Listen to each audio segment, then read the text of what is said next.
Channel కనబడుతుందమ్మా? Confirm చేయండి ఒకరు. Channel కనబడుతుందా? స్క్రీన్ కనబడుతుందా? కన్ఫర్మ్ చేయండి.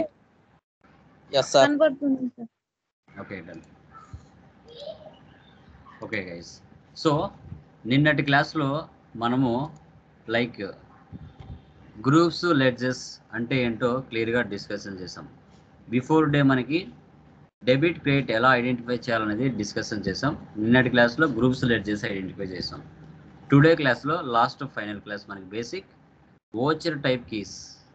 ఈ వోచర్ టైప్ కీస్ అనేది మనం ఎలా యూజ్ చేస్తాము, టాలీలో ఏ విధంగా ఉపయోగపడతాయి, సో దీనిలో ఎన్ని టైప్స్ ఉన్నాయి, ఓకే వీటి గురించి క్లియర్గా టుడే క్లాస్లో డిస్కషన్ చేద్దాం. Okay done. పీపీటీ కనబడుతుందా? కన్ఫర్మ్ చేయండి.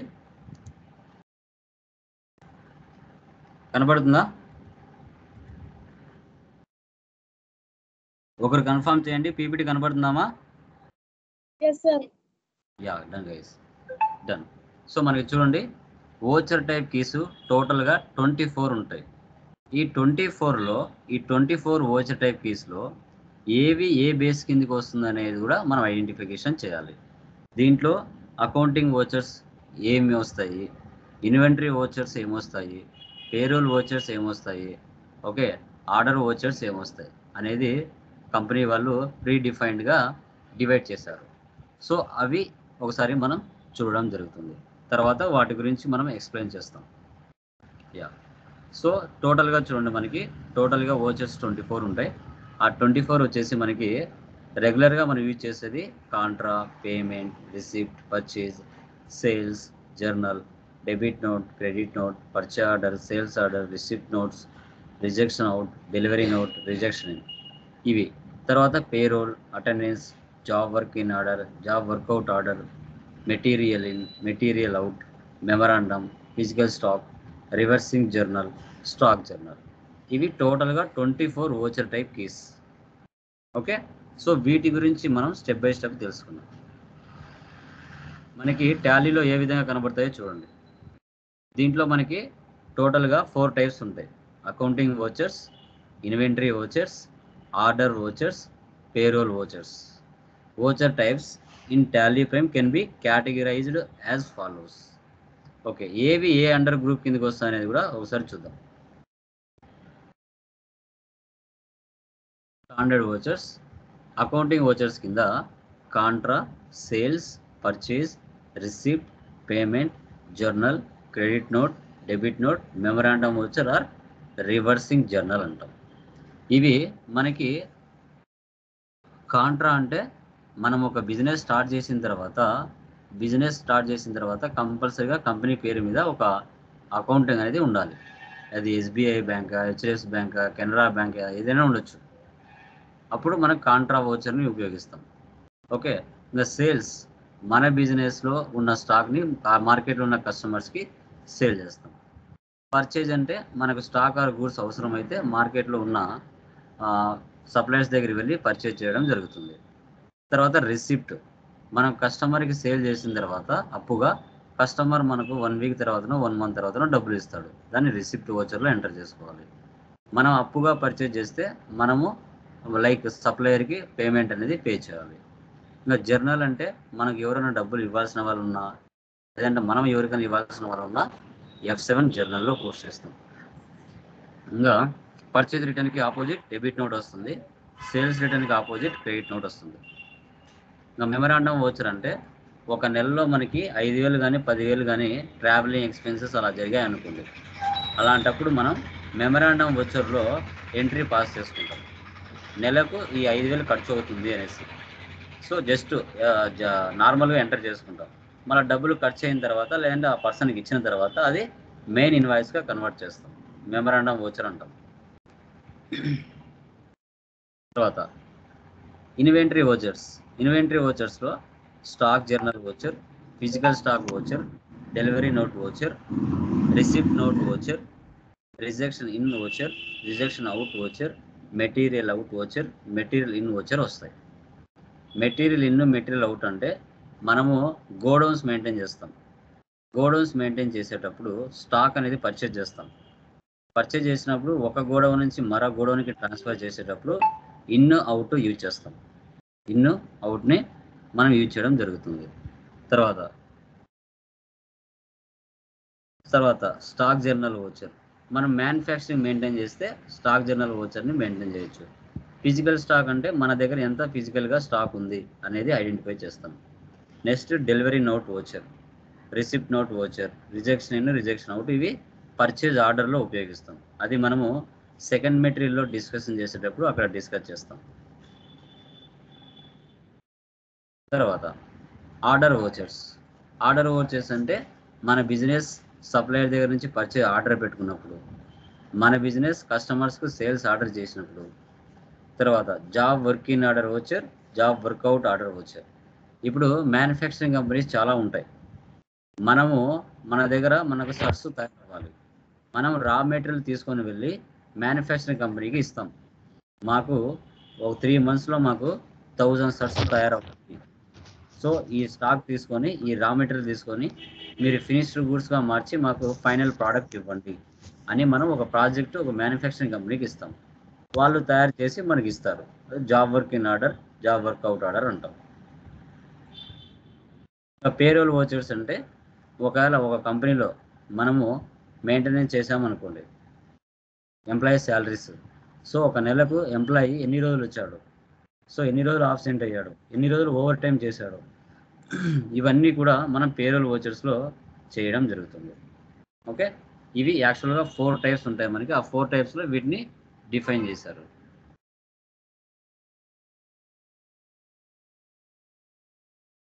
మనకు టాలీలో ఈ విధంగా 24 ఓచర్ టైప్స్ షో చేస్తాయి, చార్ట్ ఆఫ్ అకౌంట్స్లో షో చేస్తాయి.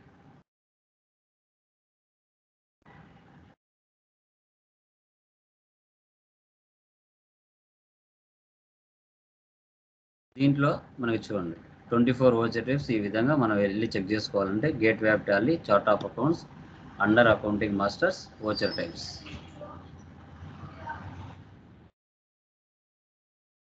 మనకి టాలీలో double entry mode, single entry mode అని 2 ఉంటాయి. సో యాక్చువల్గా మనం ఫస్ట్ టైం సాఫ్ట్వేర్ ఇన్స్టాలేషన్ చేసినప్పుడు సింగిల్ ఎంట్రీ మోడ్ ఉంటుంది. దాని నుంచి మనం డబుల్ ఎంట్రీ మోడ్గా 2 నుంచి DRCRగా మార్చుకోవాలి. అది ఎలా అనేది మనము అమౌంట్ ఎంట్రీస్ పాస్ చేసేటప్పుడు మనకు తెలిసిపోతుంది. చూడండి, మనం ఓచర్స్లోకి వెళ్ళిన తర్వాత రైట్ సైడ్లో చేంజ్ మోడ్ ఉంటుంది. అక్కడ వెళ్ళి సింగిల్ ఎంట్రీ మోడ్ నుంచి డబుల్ ఎంట్రీ మోడ్లోకి మార్చాలి. అది ఎలా అనేది నేను చూపిస్తాను.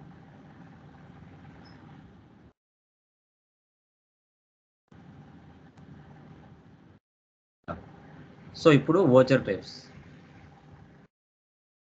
మనకి అవసరమయ్యే ఓచర్ టైప్స్ ఇవి.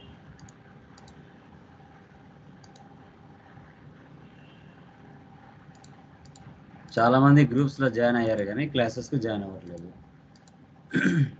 వీడియో రికార్డింగ్స్ ఆల్రెడీ ఉంటాయి కదా, లైవ్ క్లాసెస్ వింటే ఏమైనా డౌట్స్ ఉన్నా వాటిని క్లారిఫై చేసుకోవచ్చు వీడియో చూడకంటే.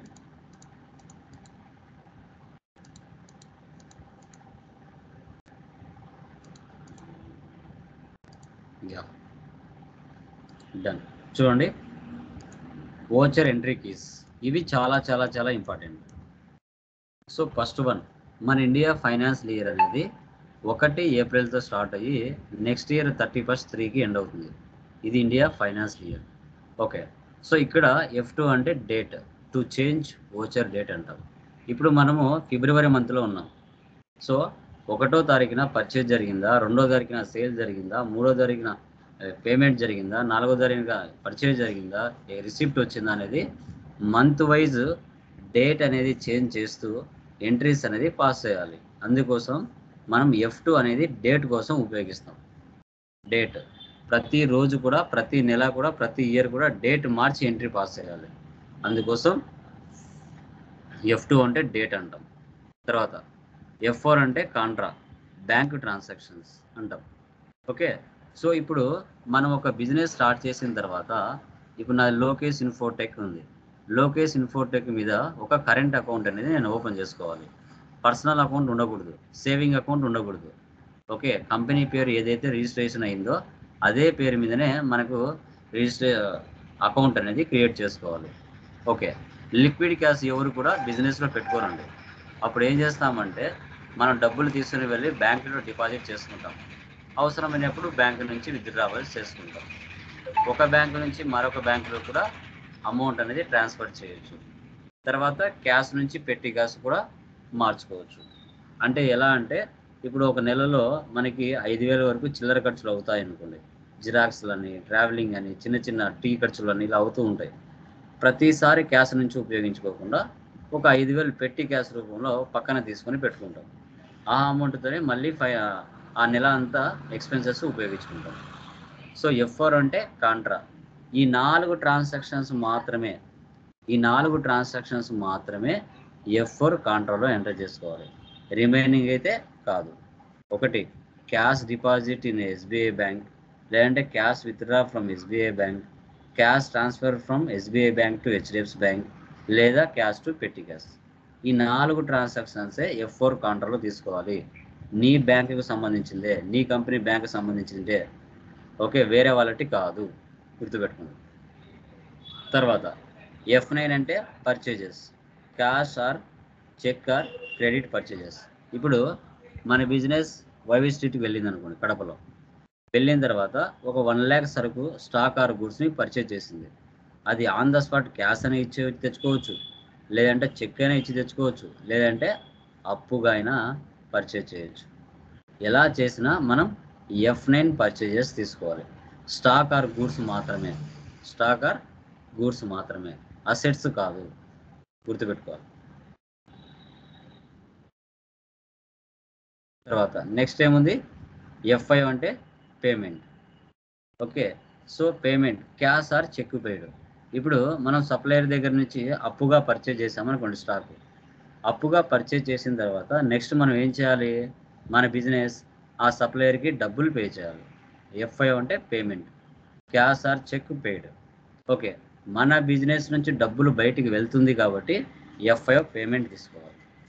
అవి కాకుండా ఇంకా ఏమేమి వస్తాయి, డైరెక్ట్ ఎక్స్పెన్సెస్ కింద వచ్చే లెడ్జెస్ అన్ని, ఇండైరెక్ట్ ఎక్స్పెన్సెస్ కింద వచ్చే లెడ్జెస్ అన్ని, ఏ వచ్చినా కూడా F5 పేమెంట్ తీసుకోవాలి. F5 payment. డైరెక్ట్ ఎక్స్పెన్సెస్ కింద ఏమొస్తాయి చెప్పండి, ఎవరైనా చూద్దాం. ఎనీవన్ మ్యూట్ తీసి చెప్పండి. డైరెక్ట్ ఎక్స్పెన్సెస్ కింద ఏమొస్తాయండి? ఎనీవన్ డైరెక్ట్ ఎక్స్పెన్సెస్ కింద ఏమొస్తాయి చెప్పవచ్చు. Factory rent, carriage invoice, factory rent, ఇంకా చెప్పాలి, ఇంకా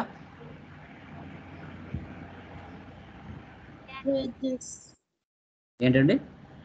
వేజెస్, వెరీ గుడ్. ఇంకా ఓకే, ఇంకా క్యారేజ్ ఇన్వర్స్, సూపర్. ఇంకా power and fuel. Okay, very good. Indirect expenses కింద ఏమొస్తాయి చెప్పండి. Insurance, fire insurance, salaries, rent, okay, telephone bill, travelling expenses. ఇంకేమొస్తాయి, bad debts, insurance expenses, stationery, postage, okay, maintenance expenses, interest paid, commission paid, discount paid, interest on capital. ఇలా ఏవి వచ్చినా F5 పేమెంటే తీసుకోవాలి. మన బిజినెస్కి ఖర్చు అయ్యేది ఏదైనా కానివ్వండి, మన బిజినెస్ నుంచి డబ్బులు బయటికి వెళ్తుంది అంటే పేమెంట్ తీసుకోవాలి. నెల మన కంపెనీలో ఎక్స్పెన్సెస్ కానీ ఇన్కమ్స్ కానీ ఓకే జరుగుతూ ఉంటాయి. బట్ F5 కిందకి ఏమొస్తాయంటే ఓన్లీ ఎక్స్పెన్సెస్ మాత్రమే వస్తాయి. అవి ఫ్యాక్టరీలో అయినా లేదంటే కంపెనీలో అయినా, ఎలాగైనా ఎక్స్పెన్సెస్ అంటే పేమెంట్. తర్వాత నెక్స్ట్ F8 అంటే sales, cash or credit sales.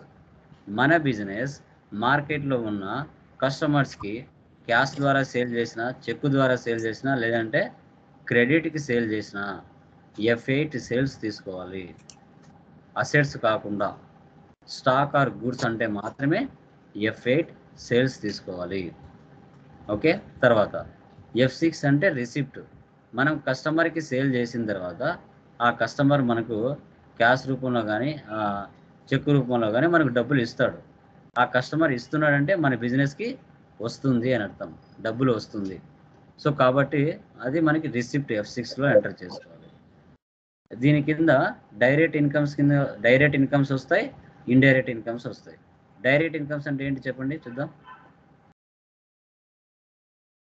Direct incomes ఏమేమి వస్తాయి చెప్పండి.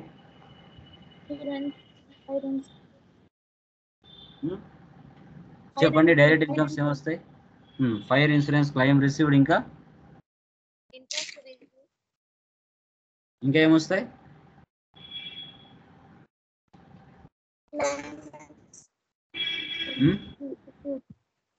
ఏంటండి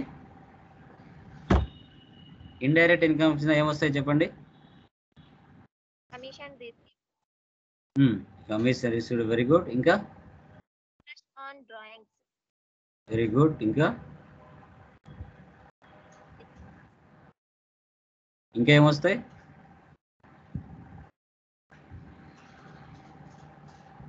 ఇంకా ఏమొస్తాయి చెప్పాలి. Okay, so like direct incomes కింద మనకి fire insurance claim received, transportation charges received, freight charges received, consultancy fee received, transportation charges received. ఇలా ఇన్కమ్స్ ఏ వచ్చినా F6 రిసిప్ట్ తీసుకోవాలి. ఇండైరెక్ట్ ఇన్కమ్స్ కింద ఏమొస్తాయి మనకి? Okay, so like interest received, commission received, discount received.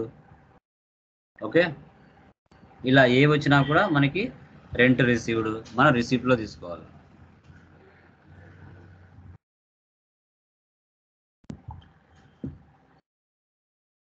తర్వాత F7 అంటే journal non cash transaction.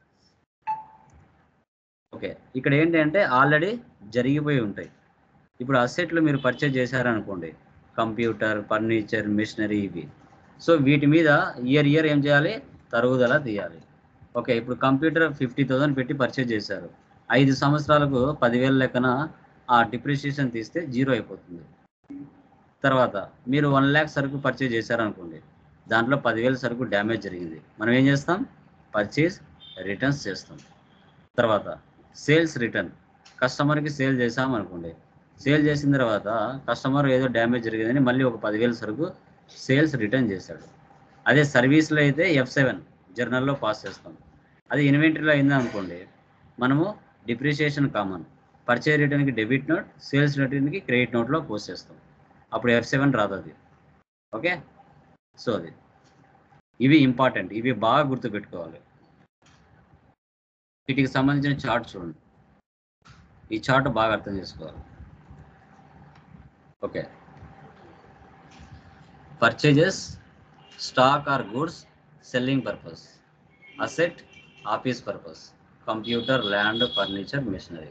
Okay, ఇక్కడ మీరు గమనించినట్లయితే మన బిజినెస్ వైవి స్ట్రీట్కి వెళ్ళింది అనుకోండి.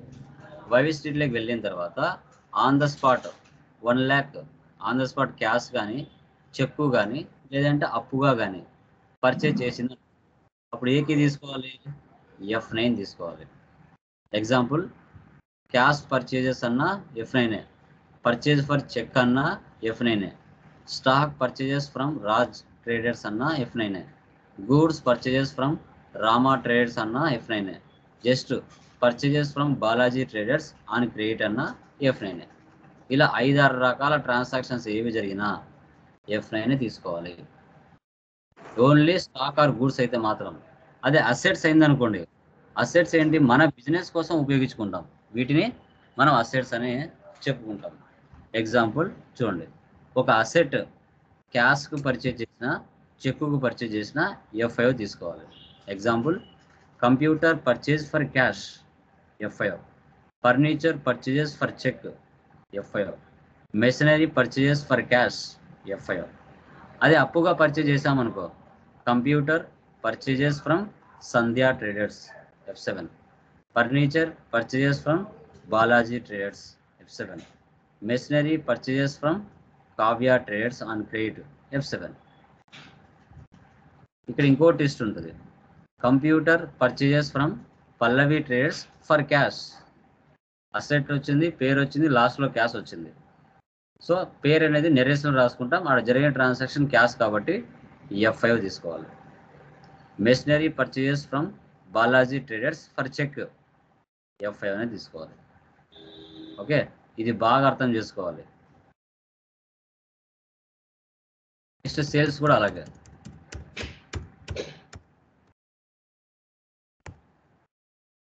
చూడండి, క్యాష్ సేల్స్ అన్న F8, సేల్స్ ఫర్ చెక్ అన్న F8, stock sales to Lasya trades అన్న F8, goods sales to Krishna trades అన్న F8, just sales to Rakesh on credit అన్న F8. స్టాక్ ఆర్ గూడ్స్ని క్యాష్కు సేల్ చేసిన, చెక్కు సేల్ చేసిన, లేదంటే అప్పుగా సేల్ చేసిన మనం F8 తీసుకోవాలి. F8 తీసుకోవాలి. అదే అసెట్స్ అయిందనుకోండి, చూడండి, computer, land, furniture, machinery. Computer క్యాష్కు సేల్ చేసిన, ఫర్నిచర్ చెక్కు సేల్ చేసిన, మెషినరీ క్యాష్కు సేల్ చేసిన F6 తీసుకోవాలి. Example, computer sold for cash F6, మరి furniture sold for cheque F6, machinery sold for cash F6. ఒక అసెట్ని క్యాష్ కానీ చెక్కు కానీ సేల్ చేసామంటే F6. అదే అసెట్ని అప్పుగా సేల్ చేసామంటే F7. అది పర్చేజ్లో అయినా F7, సేల్స్లో అయినా F7. Example, computer sold to Priya traders F7, machinery sold to Raja traders F7. ఇలా తీసుకోవాలి. ఇంకో ట్విస్ట్ ఉంటుంది, computer sold to Raja traders for cash F6, machinery sold to Rakesh traders for cheque F6. ఎక్కడ కొన్నాం, ఎవరికి సేల్ చేసామంటే పలానా వ్యక్తికి, ఎలా, క్యాష్ ద్వారా నెరేషన్ రాసుకోవచ్చు ఆ వ్యక్తిని. ఓకే, ఎగ్జాంపుల్ చెప్పండి చూద్దాం.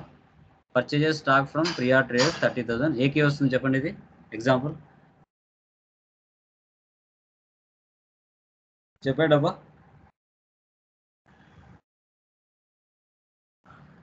చెప్పండి, ఇది ఏకి వస్తుంది? F8 వస్తుందా, F9 వస్తుందా, F7 వస్తుందా, F5, F6? ఏకి వస్తుంది చెప్పండి. ఇది పర్చేజ్ అంటే ఏకి తీసుకోవాలి, F9. Next, purchases stock for cash or cheque ఏకి తీసుకోవాలి, F9. అదే అసెట్స్ అనుకో, furniture purchases from Karthik traders 40,000 అని క్రెడిట్ ఏకి తీసుకోవాలి. ఒక అసెట్ అప్పుగా పర్చేజ్ చేస్తే ఏకి తీసుకోవాలి, F8.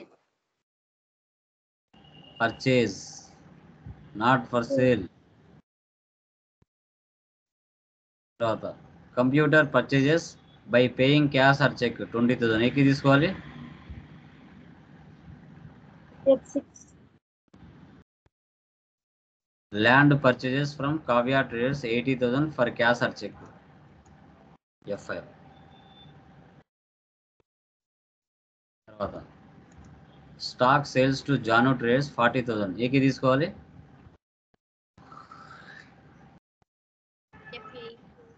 F8.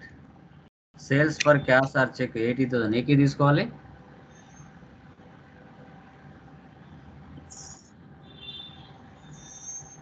చెప్పండి.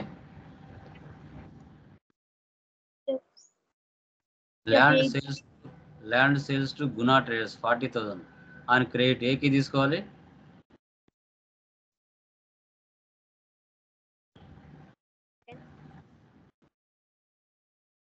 Machinery sales by paying cash or cheque 20,000 ఏకి తీసుకోవాలి,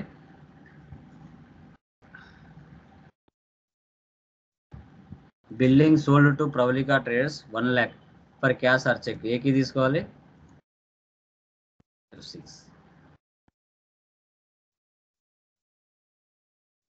స్టేషనరీ పర్చేజ్ ఫ్రమ్ హరీష్ 40,000 అని credit F7. Stationery purchase from Varun 40,000 for cash or cheque F5. ఇలా మీకు నేను గ్రూప్లో 4 ప్రాబ్లమ్స్ ఇచ్చాను. ఆ 4 ప్రాబ్లమ్స్కి మీరు ఏం చేయాలంటే ఇదే విధంగా మీరు ఐడెంటిఫై చేయాలి. ఓకే, సో ఎగ్జాంపుల్,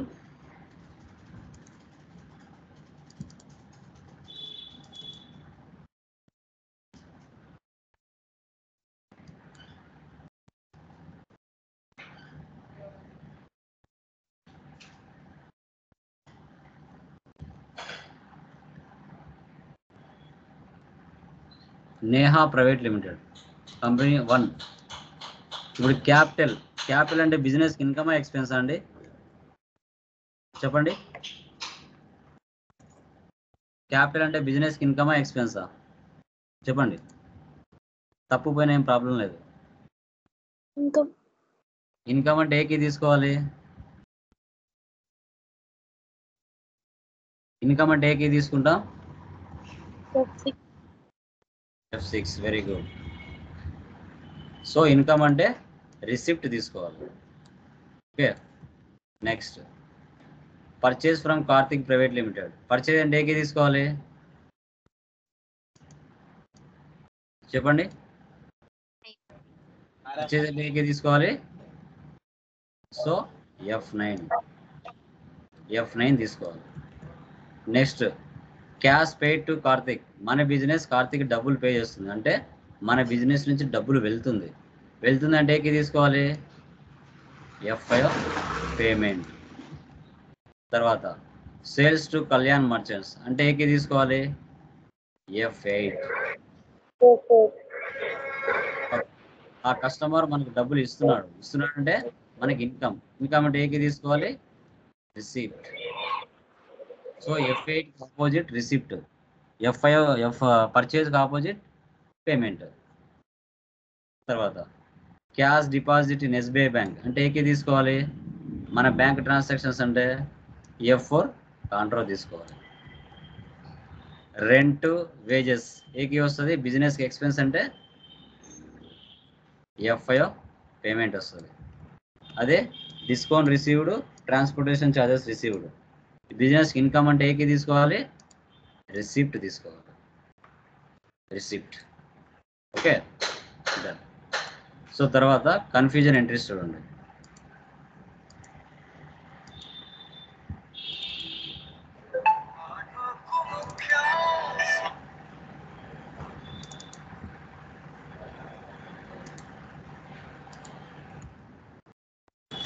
చూడండి, చాలా వరకు కన్ఫ్యూజ్ అవుతారు ఈ ఎంట్రీస్ మీద.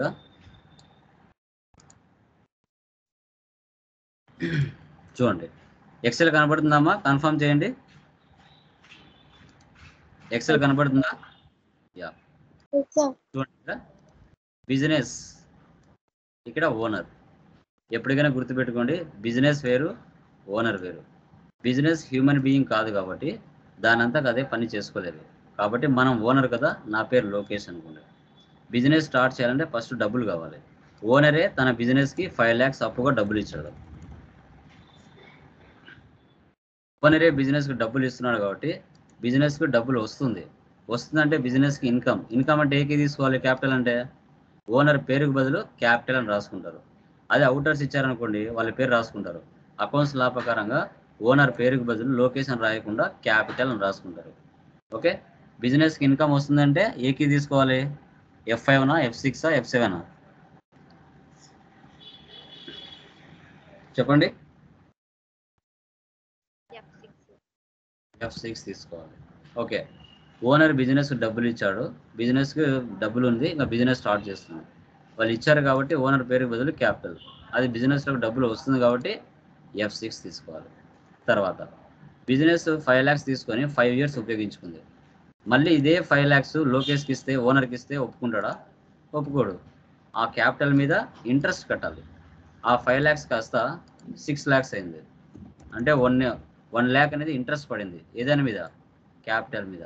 ఇదంతా ఒకటే వర్డ్, ఇంట్రెస్ట్ ఆన్ క్యాపిటల్. ఇప్పుడు 5 లక్షలు కాస్త 6 లక్షలు అయింది. అది బిజినెస్కి ఎక్స్పెన్స్ ఇన్కమా?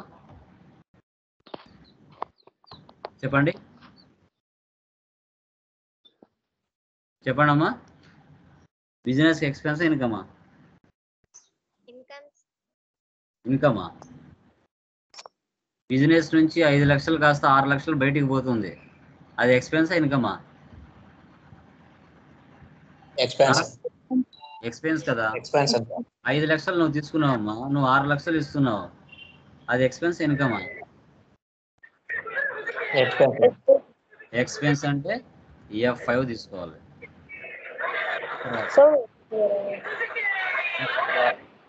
మ్యూట్లో పెట్టుకుని నాయిస్ వస్తుంది.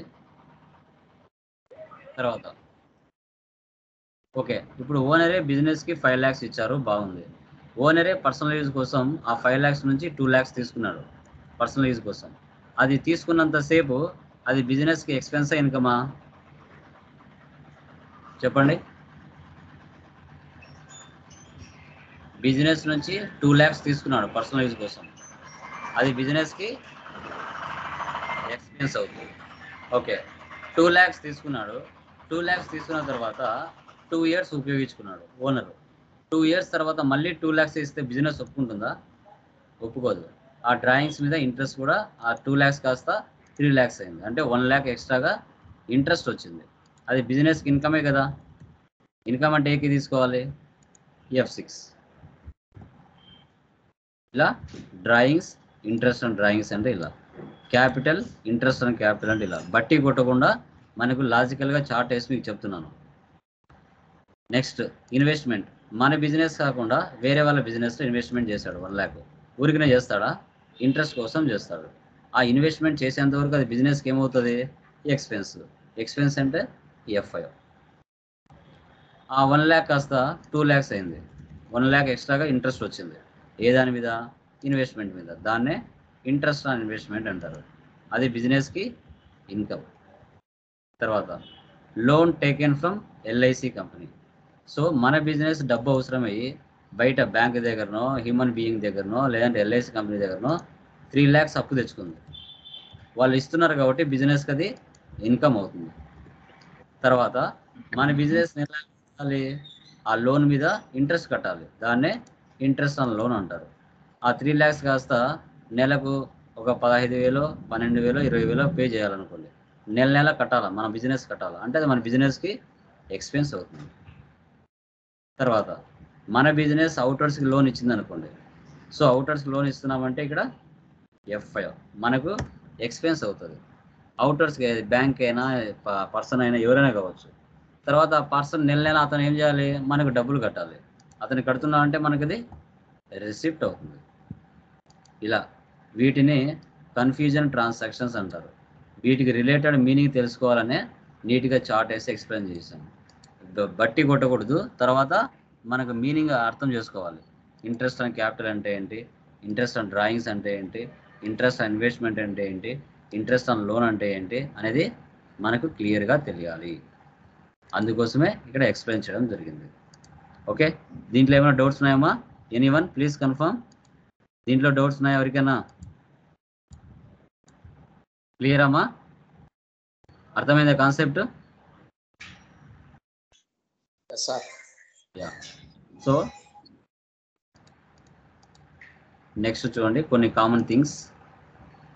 Okay, so as a BCom students అయినా, నాన్ కామర్స్ అయినా, అసలు అకౌంట్స్లో ఒక బిజినెస్లో ఎవరెవరు అవసరం అవుతారు, ఎవరు ఏమని పిలుస్తాము అనేది ఇక్కడ మనం తెలుసుకోవాలి. ఓనర్స్ అంటే ఎవరు అంటే the stake holders are the owners of an organisation.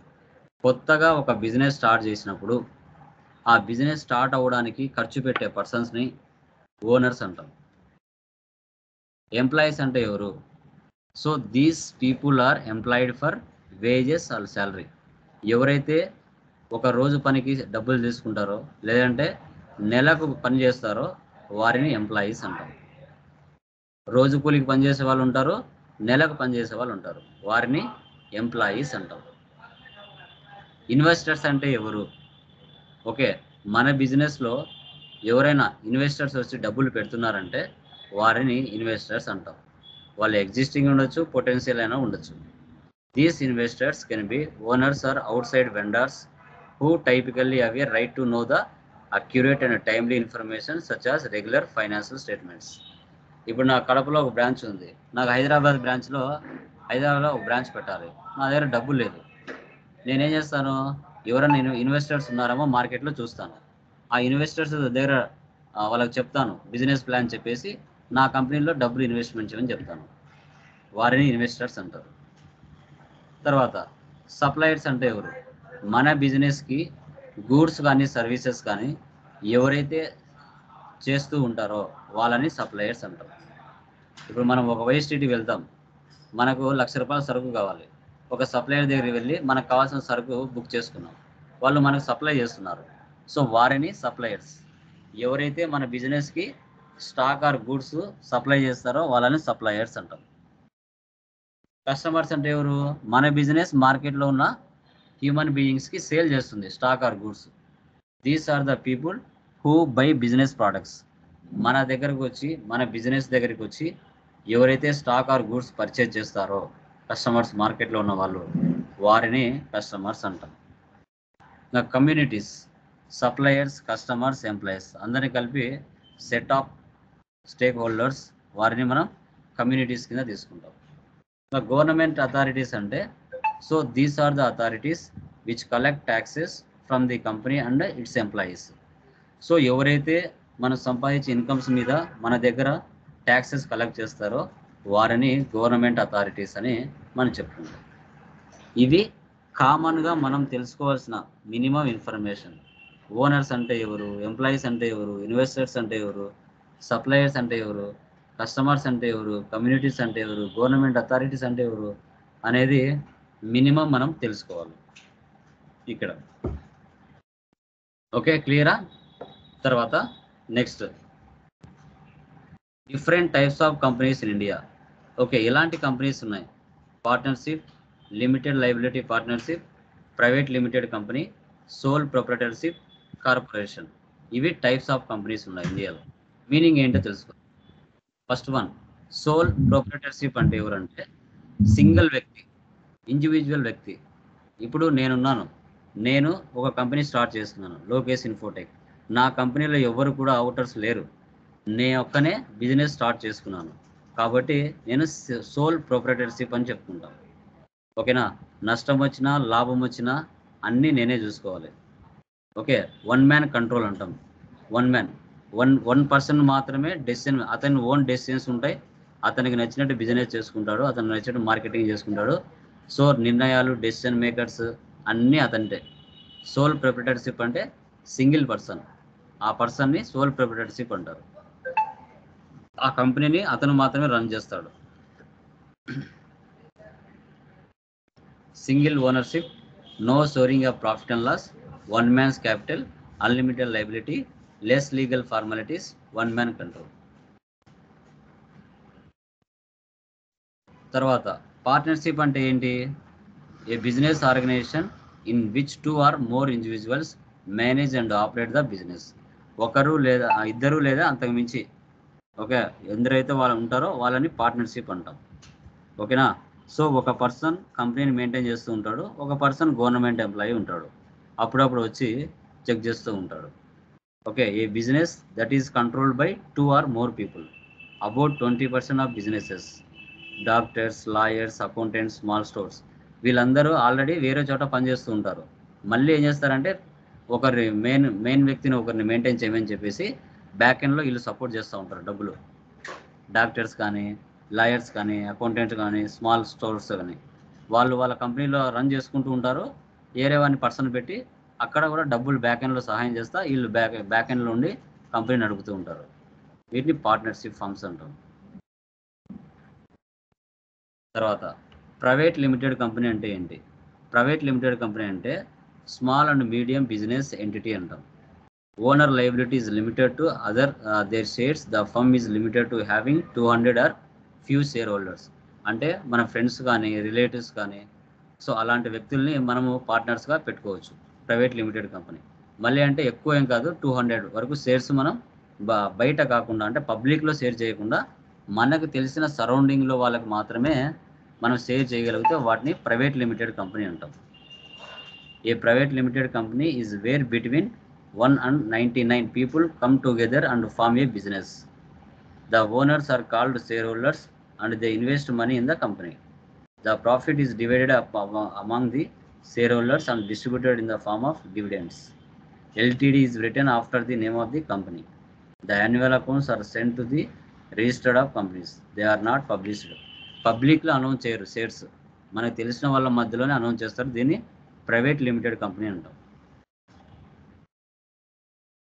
Public limited company అంటే ఆ షేర్స్ని మార్కెట్లో పబ్లిక్లో అనౌన్స్ చేస్తారు. ఇప్పుడు ఏపీలో కానీ, తెలంగాణలో కానీ, లేదా ఇండియా మొత్తం కానీ ఎవరైనా వాళ్ళ దగ్గర ఉన్న డబ్బుని పబ్లిక్గా మనము షేర్లు అనేది కొనొచ్చు. దీని పబ్లిక్ లిమిటెడ్ కంపెనీ. ఇప్పుడు నా కంపెనీ షేర్లు నేను అమ్ముతాను మార్కెట్లో, అనౌన్స్ చేస్తాను పబ్లిక్లో, మార్కెట్లో అనౌన్స్ చేస్తాను. ఎవరైనా ఏ డిస్ట్రిక్ట్ నుంచైనా ఏ స్టేట్ నుంచైనా నా కంపెనీలో షేర్స్ పర్చేజ్ చేయొచ్చు. దీన్ని పబ్లిక్ లిమిటెడ్ కంపెనీ అంటాం. Board of directors, the customers, competitors and complementary business, individual and corporate share holders, local, regional and national government, the local community, seller, suppliers of goods and services, the employees of the company. ఎవరైనా పబ్లిక్లో షేర్లు అనేది purchase చేయొచ్చు. ఇంకా corporation అంటే మనకు Google, Amazon, Apple, Microsoft, general Motors వీళ్ళందరూ corporation కిందకి వస్తారు. అంటే ఇప్పుడు అమెజాన్ కంపెనీ ఎక్కడో ఉంటుంది, వాటికి సంబంధించిన చిన్న చిన్న షాపులు కడపలో ఒకటి ఉంటుంది, రాజంపేటలో ఒకటి ఉంటుంది, ఓకే, తర్వాత రాయచీట్లో ఒకటి ఉంటుంది, కమలాపురంలో ఒకటి ఉంటుంది, ఎర్రగుంటలో ఒకటి ఉంటుంది. ఇవన్నీ చిన్న చిన్న బిజినెస్లు పెట్టుకుంటారు, పేరేమో అమెజాన్దే. బట్ ఆడ పెట్టుకొని వీళ్ళు స్టాక్ అనేది ట్రాన్స్ఫర్ చేస్తూ ఉంటారు ఒక ప్లేస్ నుంచి మరో ప్లేస్లకి. ఓకే, సో దీన్ని కార్పొరేషన్ అంటాం. థర్డ్ పార్టీ కంపెనీస్ అనుకోండి. Limited liability partnership. సో ఇది కూడా లిమిటెడ్గా ఉంటారు. A hybrid legal entity that has both the characteristics of a corporation and a partnership. Corporation and partnership ఇద్దరు కలిసి చేస్తారు. An LLP provides its owners with corporate like protection against personal liability. It is however usually treated as a non corporate business organisation for tax purposes. Okay, కొన్ని ప్రాజెక్టులు 2-3 కంపెనీలు కలిసి చేస్తూ ఉంటాయి, ఓకేనా. సో దీన్ని లిమిటెడ్ లయబిలిటీ పార్ట్నర్షిప్ అంటాం. ఇది అమ్మా థియరీ. సో ఈ రోజుతో మనకి బేసిక్ అనేది కంప్లీట్ అయిపోయింది. ఫ్రమ్ టుమారో నుంచి ఇంకా మనకి సాఫ్ట్వేర్లో ఎలా చేయాలనేది మనం డిస్కషన్ చేస్తాం. ఎవరికైనా డౌట్స్ ఉన్నాయండి? Please confirm. టుడే క్లాస్లో ఎవరికైనా డౌట్స్ ఉన్నాయా? Anyone? Govardhan, Swarna, Shivashankar, Nagaveni, Asmina, Aseema, Mubin, any doubts? Madhava Reddy, Gowri, Sowjanya, any doubts? No sir, no doubt. అర్థమవుతున్నాయా నీట్గా? Yes sir. Yeah. So video record అయ్యి గ్రూప్లో పడిపోతుంది, మళ్ళీ ఒకసారి వీడియో వింటూ మీరు ప్రాక్టీస్ చేయొచ్చు.